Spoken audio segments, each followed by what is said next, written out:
திருவண்ணாமலை மாவட்டம் கீழ்பென்னாத்தூர் சுற்றுவட்டார பகுதிகளில் மழை பெய்த நிலையில் ஒழுங்குமுறை விற்பனை கூடத்தில் திறந்த வெளியில் வைக்கப்பட்டிருந்த 1000க்கும் மேற்பட்ட நெல் மூட்டைகள் நனைந்துள்ளன. இதுகுறித்த கூடுதல் விவரங்களோடு இணைகிறார் செய்தியாளர் கோவிந்தராஜ். அவரிடம் பேசலாம். வணக்கம் கோவிந்தராஜ், விவரங்கள். வணக்கம். திருவண்ணாமலை மாவட்டம் கீழ்பென்னாத்தூர் மற்றும் அதன் சுற்றுவட்டார பகுதியில் கடந்த சில நாட்களாக வெயில் வாட்டி வந்த நிலையில் இன்று காலை முதலே வானம் மேகமூட்டத்துடன் காணப்பட்டது. பின்னர் திடீரென சுமார் அரை மணி நேரத்திற்கு மேலாக மழை பெய்தது.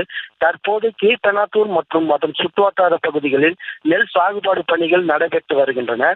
பெரும்பாலான விவசாயிகள் கீழ்பென்னாத்தூர் ஒழுங்குமுறை விற்பனை கூடத்திற்கு விற்பனைக்காக நெல் மூட்டைகள் கொண்டு வந்து காத்திருந்தனர்.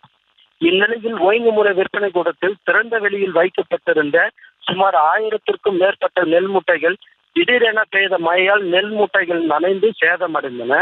மேலும் விவசாயிகள் இது போன்ற ஒழுங்குமுறை விற்பனை கூடத்திற்கு விவசாயிகள் கொண்டு வரும் நெல் மூட்டைகள் மழையில் நனையாமல் இருக்க தார்பாய்கள் விவசாயிகளுக்கு வழங்க வேண்டும் என்று கோரிக்கை விடுத்துள்ளனர். விவரங்களுக்கு நன்றி கோவிந்தராஜ்.